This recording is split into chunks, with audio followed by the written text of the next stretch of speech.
Good morning everybody, this is Tommy and today we are going to make a data analysis on the data detected from our Circuit 7 of Arduino. Circuit 7 is based on a temperature sensor and this one is going to detect the temperature in our rooms and then it automatically converts them in voltage. So this input in voltage is sent to our controller and then with the code we are going to run these data, these voltage data are going to be translated in degrees Celsius and degrees Fahrenheit. So in order to start my data analysis I have to catch some data, so I'm going to build Circuit 7 and see you later. Here we are again, guys, on my workbench, and now we are going to build the circuit for the temperature sensor. First of all, I'd like you to know that I am using a DS18B20 temperature sensor, and this is not the temperature sensor that comes with the Arduino kit, but I bought it on Amazon. So this is my temperature sensor. As you can see, it has 3 terminals, one curved part and one straight part. Okay, we set our temperature sensor with the curved part looking at the other side of our controller. Then we take a black wire and from a ground pin we take it at the same row of our upper terminal. Now it's the turn of a green wire, and from pin 2 in my case, but you can choose the pin you want, we take it at the medium, at the same row of our medium terminal. Last we take a red wire, and from the 5V pin we take it at the same row of our terminal. Okay, now it's the turn of a resistor.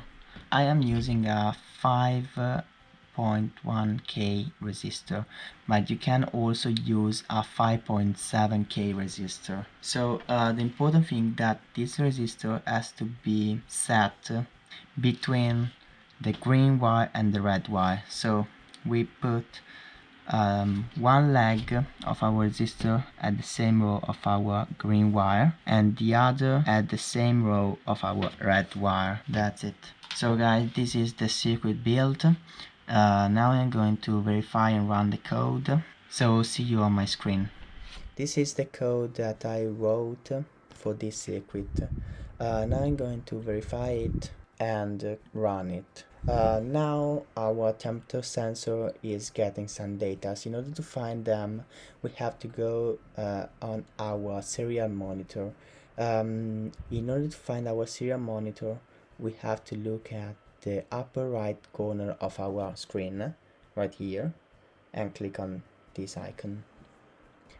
So now the sensor temperature is getting the data and they are reported here.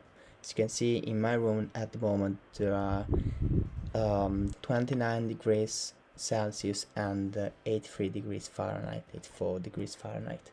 As you can see, the data are really stable. So now the first part of our experiment is finished.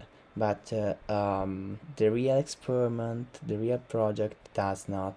So now I will report this data in Excel file and we will see later. As you have seen, the circuit is getting data at the moment, and what I'd like to do now is to introduce you what is this data analysis about.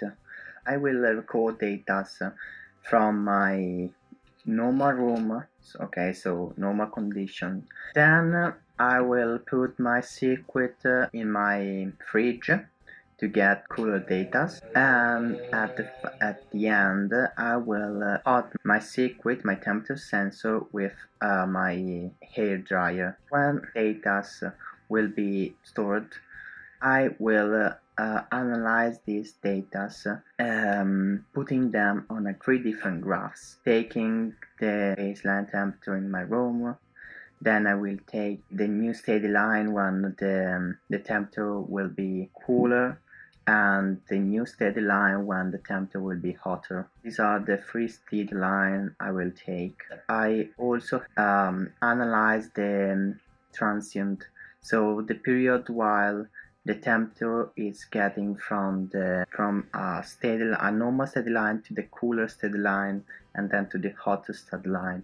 So I will measure the average, the standard deviation of this transition. And guys, that's it. Now I will start getting data from first hotter circuit, then a cooler circuit, and we will see after. So here we are again, guys. Now I'm going to verify and run the code, so the serial monitor will start to get some data, and then I will go to put it inside the fridge and see.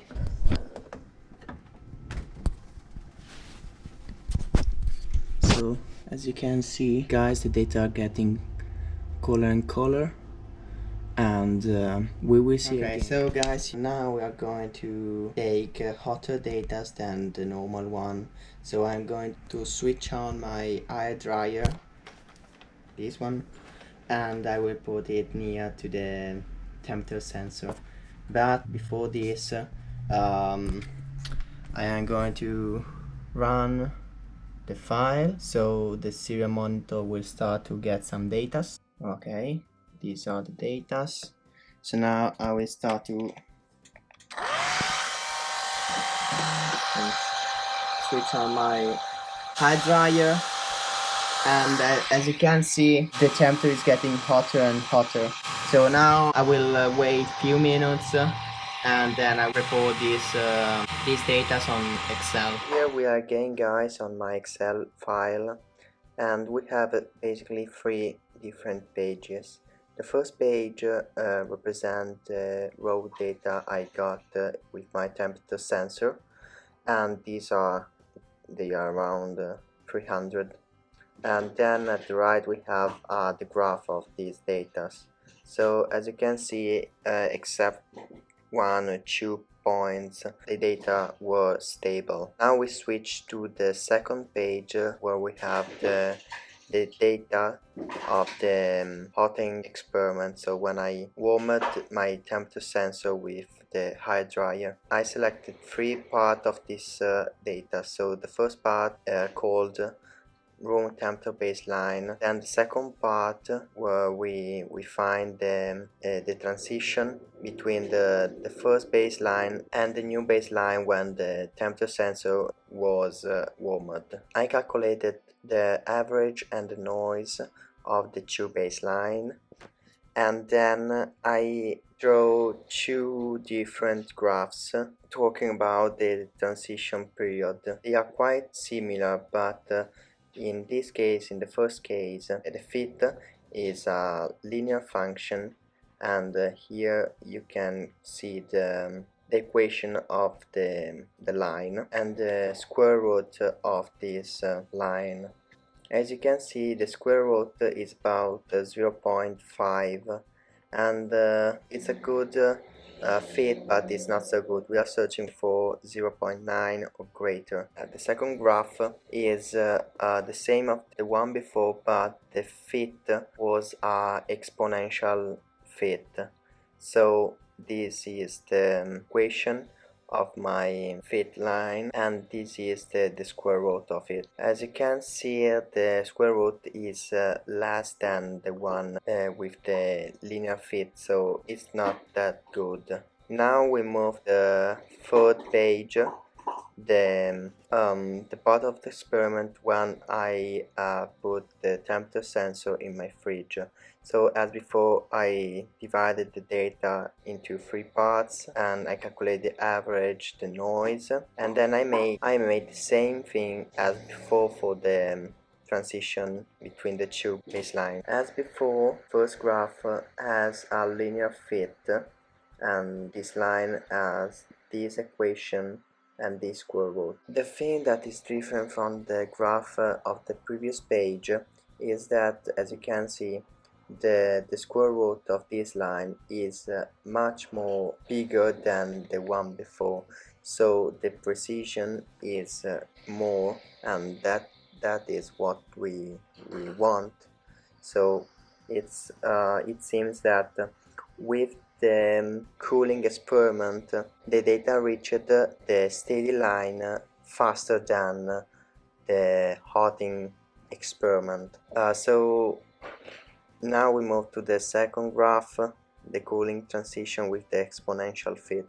As before, I noted the equation of this line and its square root. The square root of the exponential fit of the cooling transition is even greater than the one for the linear fit, so it gets even better data. Another data I want to talk about is the noise. The noise, as I said before, is the average error the temperature sensor gets. As you can see, the noise of the room temperature baseline is about 3.8 degrees Fahrenheit, while the noise of the cold baseline is around 0.4 degrees Fahrenheit, so it's less. The error the temperature sensor gets is less.